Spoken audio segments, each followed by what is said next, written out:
दोस्तों एक बात सच सच बताना, क्या आपने कभी अकेले में बैठकर सोचा है कि आपकी लाइफ को आज जो रूल्स कंट्रोल कर रहे हैं, क्या वो सच में आपके अपने बनाए हुए रूल्स हैं? I mean really think about it. बचपन से हमें एक स्क्रिप्ट पकड़ा दी जाती है, हमें सिखाया जाता है कि एक अच्छा इंसान कैसा होता है, सक्सेस क्या होती है, फेलियर क्या होता है, पैसे को लेकर हमें क्या सोचना चाहिए, रिश्तों में हमें कैसे बिहेव करना चाहिए, और सबसे बड़ी बात, लोग क्या कहेंगे।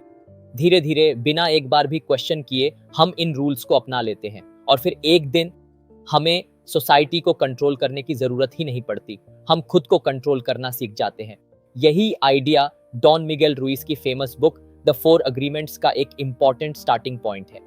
बुक हमें बताती है कि बचपन से हम कई बिलीफ्स और एग्रीमेंट सीखते हैं और उनमें से कुछ हमारे लिए इतने नॉर्मल हो जाते हैं कि हमें पता भी नहीं चलता कि हम उन्हें फॉलो कर रहे हैं। आज हम 4 ऐसे एग्रीमेंट समझेंगे जो आपकी सोच, आपके रिलेशनशिप्स और आपके एवरीडे लाइफ को देखने का नजरिया बदल सकते हैं। लेकिन इस वीडियो में मैं सिर्फ 4 एग्रीमेंट्स एक्सप्लेन नहीं करूंगा, मैं आपको एक प्रैक्टिकल तरीका भी दूंगा जिससे आप आज ही पहचान सकते हैं कि आपकी लाइफ का कौन सा पुराना अग्रीमेंट आपको अभी भी कंट्रोल कर रहा है, और शायद वीडियो खत्म होने तक आपके पास उस अग्रीमेंट को बदलने का एक नया तरीका होगा। तो चलिए शुरू करते हैं। पहला एग्रीमेंट है be impeccable with your word. अपने शब्दों को लेकर सावधान रहिए, लेकिन इसका मतलब सिर्फ ये नहीं है कि झूठ मत बोलिए, दूसरों से पोलाइटली बात कीजिए। इस अग्रीमेंट का एक डीपर हिस्सा है आप अपने आप से कैसे बात करते हैं। जरा अपनी डेली सेल्फ टॉक पर ध्यान दीजिए। मुझसे नहीं होगा, मैं हमेशा गलती करता हूँ, मैं इतना स्मार्ट नहीं हूँ, मेरी किस्मत ही खराब है, मैं इस लायक नहीं हूँ। हम इन सेंटेंसेस को इतना कैजुअली बोलते हैं कि हमें लगता है इससे क्या फर्क पड़ता है, लेकिन सोचिए, अगर कोई दूसरा इंसान आपको हर दिन यही बातें बोले तो क्या आप उसे अपना दोस्त मानेंगे? शायद नहीं। लेकिन कई बार हम खुद से उसी तरह बात करते हैं जैसे अपने सबसे बड़े दुश्मन से भी नहीं करेंगे। बुक वर्ड्स को सिर्फ कम्युनिकेशन का टूल नहीं मानती, वर्ड्स हमारे थॉट्स और बिलीव्स को शेप कर सकते हैं। इसका एक पावरफुल एग्जाम्पल बुक में मिलता है। एक छोटी बच्ची घर में खुशी से गा रही थी। उसकी माँ एक स्ट्रेसफुल दिन के बाद घर आई थी। वह परेशान और थकी हुई थी। बच्ची गा रही थी और फ्रस्ट्रेशन के एक मोमेंट में माँ ने उसकी आवाज को लेकर कुछ हार्श कह दिया। माँ के लिए वह शायद सिर्फ फ्रस्ट्रेशन का एक मोमेंट था, लेकिन बच्ची ने उसे सच मान लिया। उसके अंदर एक नया अग्रीमेंट बन गया, मेरी आवाज खराब है, और उस बिलीफ ने उसके बिहेवियर को बदल दिया। उसने गाना छोड़ दिया। अब जरा अपनी लाइफ पर नजर डालिए। क्या किसी ने कभी आपसे कुछ ऐसा कहा था जो उस वक्त छोटी सी बात लगी थी, लेकिन आज भी आप उसे अपने बारे में सच मानते हैं? तुम बहुत शाय हो, तुम कभी कुछ बड़ा नहीं कर पाओगे, तुम पढ़ाई में अच्छे नहीं हो, तुम लोगों के सामने बोल नहीं सकते। हो सकता है वह सेंटेंस आज भी आपके अंदर चल रहा हो।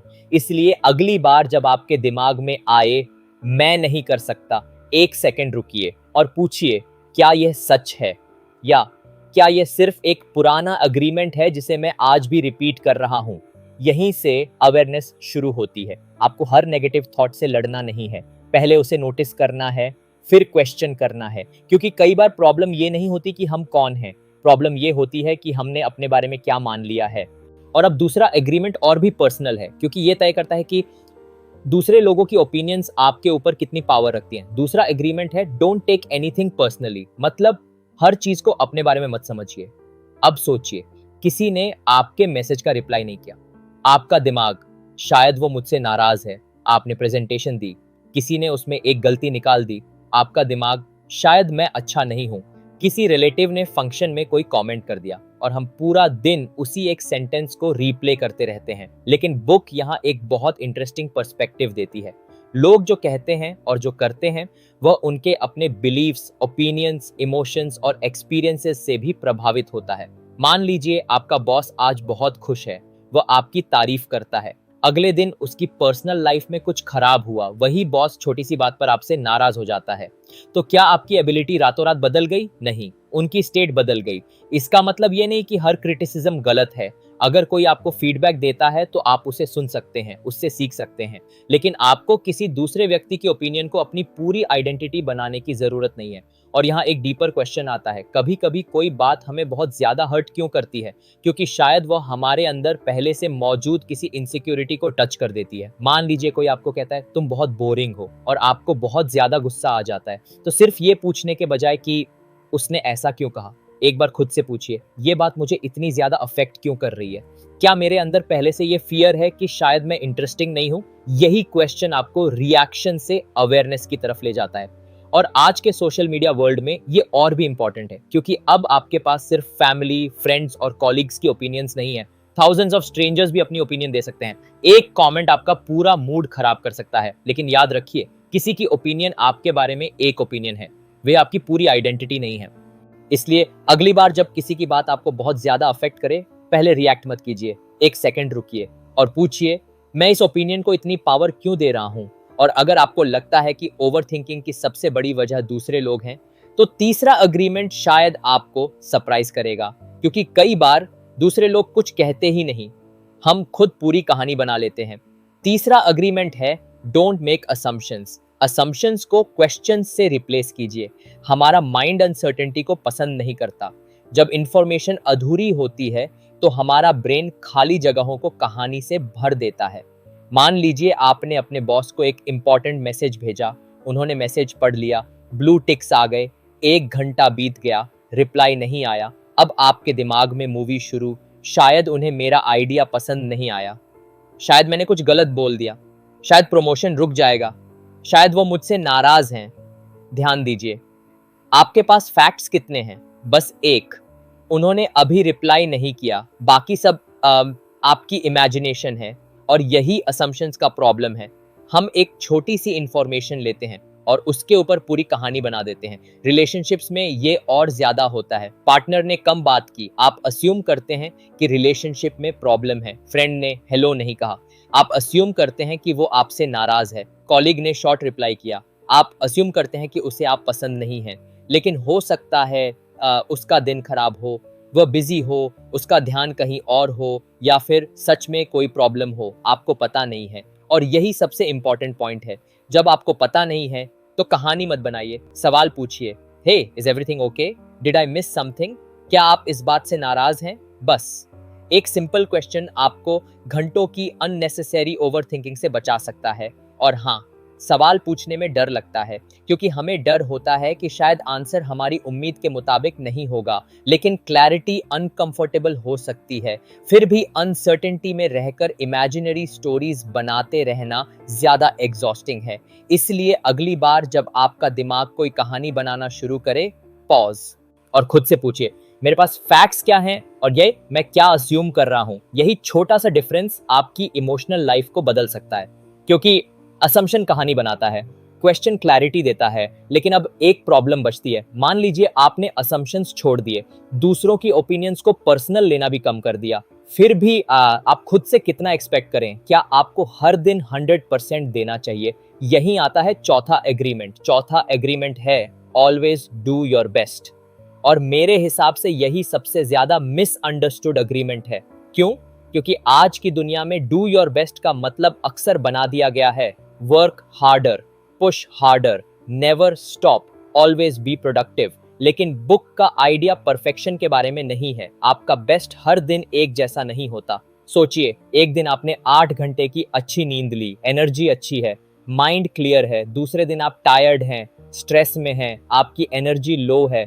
क्या दोनों दिनों में आपका बेस्ट एक जैसा होगा? नहीं।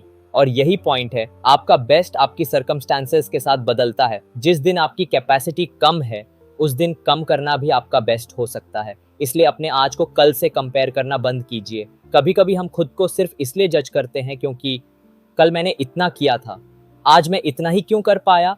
लेकिन शायद आज आपका बेस्ट अलग था। इसका मतलब ये नहीं कि आप एक्सक्यूजेस बनाएं, इसका मतलब है अपनी वास्तविक कैपेसिटी को पहचान कर सिंसियरली अपना बेस्ट देना। परफेक्शन और पार्टिसिपेशन में फर्क समझिए। आपको परफेक्ट बनने की जरूरत नहीं है, आपको पार्टिसिपेट करना है, शो अप करना है। जो कर सकते हैं वह करना है और फिर अगले दिन वापस आना है। एक और इंपॉर्टेंट पॉइंट है, अपने पूरे एफर्ट को सिर्फ एक्सटर्नल रिवॉर्ड से मत जोड़िए। पैसा, प्रमोशन, स्टेटस, रिकॉग्निशन। अगर रिवॉर्ड ही आपकी पूरी मोटिवेशन बन जाए तो धीरे धीरे प्रोसेस की खुशी खत्म हो सकती है। आप काम कर रहे होते हैं लेकिन सिर्फ इस इंतजार में कि काम कब खत्म होगा। इसलिए खुद से एक सवाल पूछिए, अगर इसका रिवॉर्ड कुछ समय के लिए हटा दिया जाए तो क्या इस काम में फिर भी कोई मीनिंग बचता है?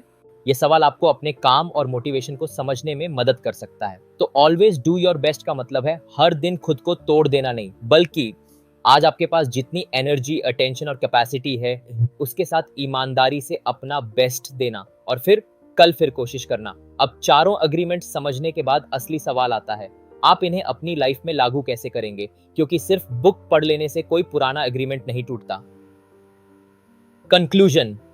तो हमने 4 अग्रीमेंट्स देखे। Be impeccable with your word. अपने शब्दों पर ध्यान दीजिए, खासकर उन शब्दों पर जो आप खुद से कहते हैं। Don't take anything personally. हर ओपिनियन को अपनी आइडेंटिटी मत बनाइए। Don't make assumptions. स्टोरी बनाने से पहले क्वेश्चन पूछिए और ऑलवेज डू योर बेस्ट। लेकिन याद रखिए, आपका बेस्ट हर दिन बदलता है। अब इन चारों को एक प्रैक्टिकल एक्सरसाइज में बदलते हैं। अभी एक पेपर और पेन लीजिए या अपने फोन का नोट्स ऐप खोलिए और अपने बारे में एक ऐसी बिलीफ लिखिए जो आपको अक्सर रोकती है। जैसे, मैं पब्लिक स्पीकिंग नहीं कर सकता, मैं बिजनेस के लिए नहीं बना हूं, मैं डिसिप्लिन्ड इंसान नहीं हूं, मुझे हमेशा परफेक्ट दिखना चाहिए। अब उस बिलीफ के सामने 3 सवाल लिखिए। सवाल नंबर 1, ये बिलीफ आया कहां से? किसने आपको ये बताया? सवाल नंबर 2, क्या ये फैक्ट है या सिर्फ एक कहानी है जिसे आपने बहुत लंबे समय से बिलीव किया है? सवाल नंबर 3, अगर मैं आज इसे फिर से लिख सकता हूं तो मैं क्या चुनूंगा? यहीं से नया अग्रीमेंट शुरू होता है। और एक फाइनल फिल्टर है जिसे बुक के आइडियाज के साथ जोड़ा जा सकता है। Your time is limited. हम अक्सर घंटों, दिनों, कभी कभी सालों उन चीजों पर खर्च कर देते हैं जो शायद उतनी इंपॉर्टेंट थी ही नहीं। किसी ने हमारे बारे में क्या सोचा, किसी ने रिप्लाई क्यों नहीं किया, किसी ने हमें अप्रूव क्यों नहीं किया, किसी ने क्या कहा। एक दिन जब आप पीछे मुड़कर देखेंगे तो शायद सबसे बड़ा सवाल ये नहीं होगा कि लोग मेरे बारे में क्या सोचते थे। शायद सवाल होगा, मैंने अपनी लाइफ अपनी टर्म्स पर कितनी जी। और यही 4 अग्रीमेंट्स का सबसे पावरफुल टेक अवे है। आपको बचपन में सीखे हर रूल को अपने साथ लेकर चलना जरूरी नहीं है। आप क्वेश्चन कर सकते हैं, आप चूज कर सकते हैं, आप अपने पुराने अग्रीमेंट्स को बदल सकते हैं। तो आज सिर्फ एक अग्रीमेंट चुनिए, एक बिलीफ, एक रूल, एक सेंटेंस, और खुद से पूछिए, क्या यह सच में मेरा है? अगर नहीं तो शायद आज उसे छोड़ने का समय है। अब आपकी बारी है। कमेंट में सिर्फ एक सेंटेंस लिखिए, आज मैं अनडिनाई अग्रीमेंट तोड़ रहा हूं। और अगर आपको ये बुक समरी यूजफुल लगी हो तो वीडियो को लाइक करें और चैनल को सब्सक्राइब करें, क्योंकि अगली बार हम एक और ऐसी बुक को खोलेंगे जो आपकी सोच को चैलेंज करेगी। लेकिन इस वीडियो के बाद एक काम जरूर कीजिए, सिर्फ 4 अग्रीमेंट्स को समझिए मत, इनमें से एक को आज प्रैक्टिस कीजिए, क्योंकि नॉलेज तभी मीनिंगफुल बनती है जब वह आपकी लाइफ में दिखाई देने लगे।